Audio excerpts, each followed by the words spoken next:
Okay, how's everybody doing this evening? A little bit of a slow evening here in San Diego, Easter Sunday.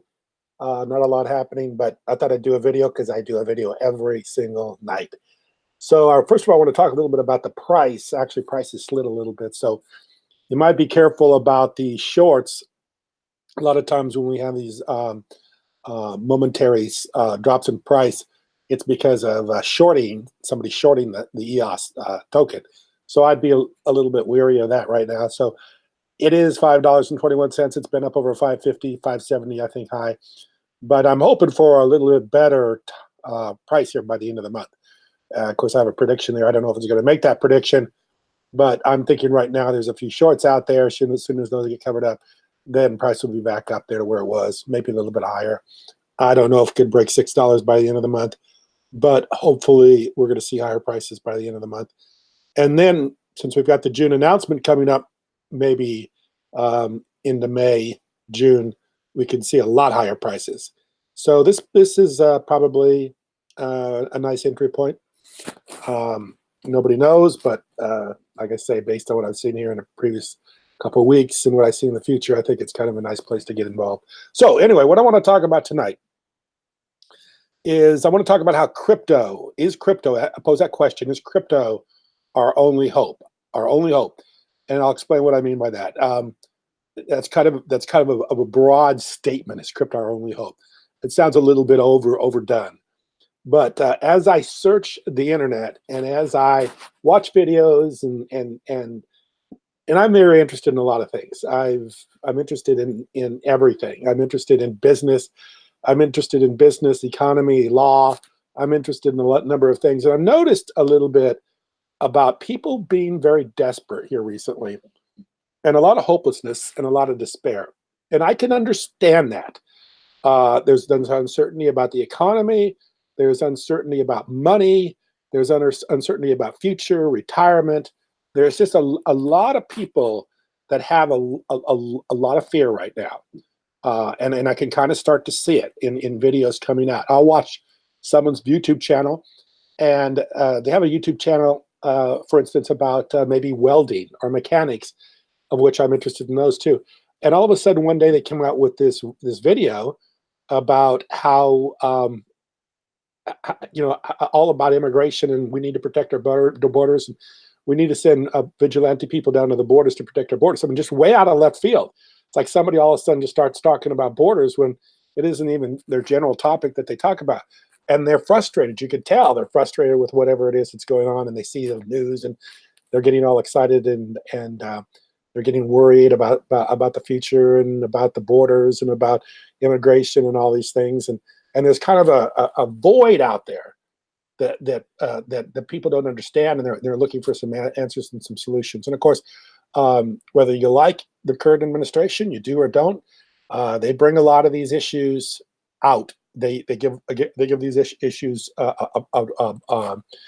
they basically give these issues a voice. So in other words, like Trump administration has been very vocal about immigration. They've given that issue a voice, whatever side of that issue you're on. I'm not making any opinions about how that's going, because I usually get myself in trouble when I go that direction. And of course, it doesn't really matter what I think anyway. This isn't about any political position. This is about cryptocurrencies. This is about EOS, and this is about where I think things are going. But I do think there's an overall fear of the future, and I can understand that. And I think a lot of that generates from the fact that there's a lot of things with trade, a lot of things with jobs, and a lot of things with money, and a lot of things with people's future that they're very uncertain about, and they're looking for some answers. That's why I think cryptocurrencies and EOS have a very promising future, because I see this kind of overall, what would you say, overall feeling kind of grabbing a lot of people. And a lot of people aren't understanding the cryptocurrencies or the crypto technology.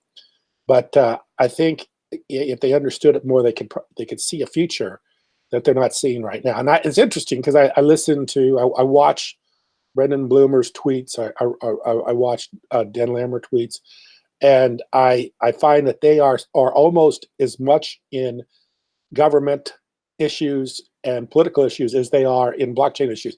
So in other words, I think Brendan was talking the other day about, and both have talked very much about the government, how the government functions, and of course, Dan Larimer is very much about life, liberty, and the pursuit of happiness and property and all these issues.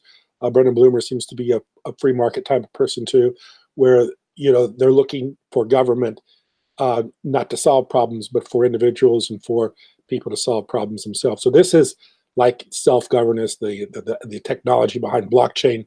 You can see that now with the current agreement that's taken place, where they want people to be responsible for their own actions. If you lose your private keys, then you're not going to have anybody there to back you up or anything like that. So this is this kind of decentralized self taking over responsibility for yourself in a decentralized arena, and then having the framework of a cryptocurrency or crypto technology behind it. And that, I think, is where we're going. That's the future. And I think that would provide a lot of hope and a lot of support for a lot of people that don't feel very, what would you say? They're not feeling very hopeful right now. This will provide hope for them in the future. So my question is cryptocurrencies, crypto technology our future? Is it our hope, or is it the only way out? And I'll give you another little piece of information. Years ago, and I've talked about this a number of times, and I know Dan Larimer has read the book too, because he's talked about it. The Creature from Jekyll Island. It's about the monetary system, about the Federal Reserve. It's a thick book.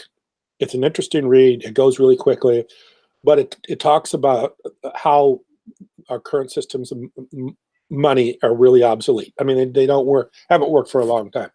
And actually, it's an inflationary system that just is built on creating something out of thin air. But if you read that book, you become very negative about the future. And of course, if you listen to a lot of programs, you become very negative about the future. I used to be in that camp.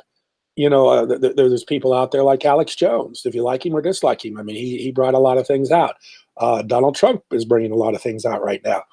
There's a lot of things coming out. There's a lot of people that don't have faith in our media. A lot of people don't have faith in our money. A lot of people don't have faith in our government. A lot of people don't have faith in any of these things. And they feel like there needs to be something to take its place. And I think that what we have going on with cryptocurrencies could be a possible solution. Not a complete solution, and not something that's going to overtake what we have now right away. It's going to be a long period of time that this will be a gradual migration from these current systems to decentralized blockchain.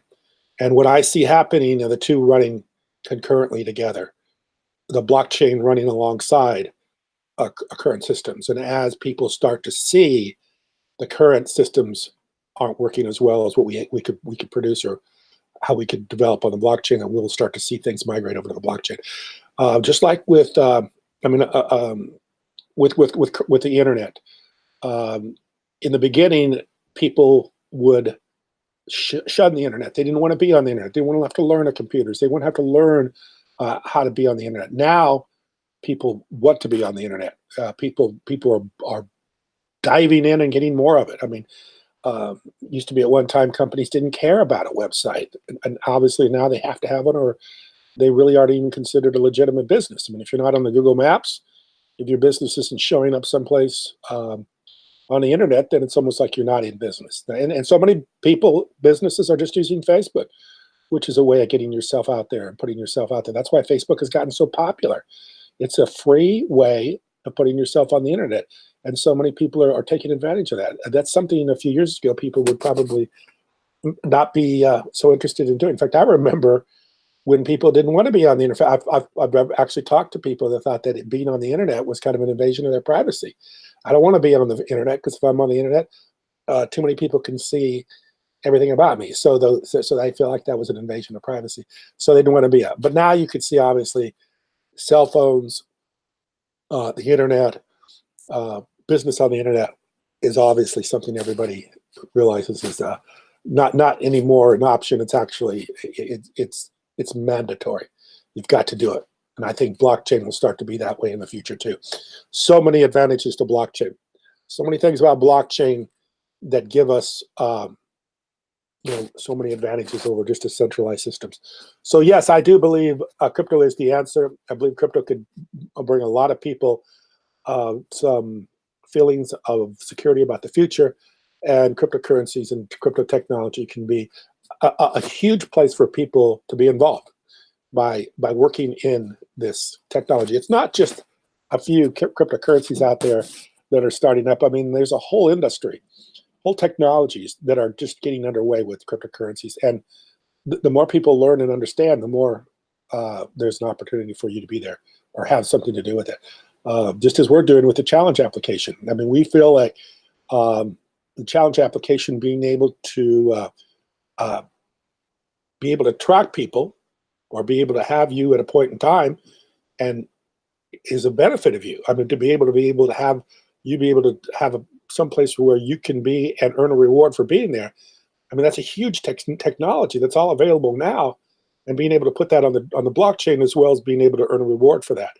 That is technology I don't think that people fully understand, and technology that is in the future is going to be so valuable.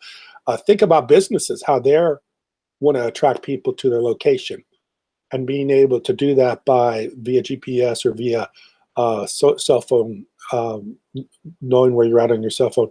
That's all very, very positive stuff. And we're going to have to get away from the idea that we don't want to have people know where we're at. People know where we're at, believe me. And I believe that when you see the benefits of people knowing where you're at, and people being able to follow you and track you, and people being able to give you some feedback on where you're at and what you've been, you'll see that as an advantage, because it actually can make you more efficient, just like everything else the internet and blockchain can do.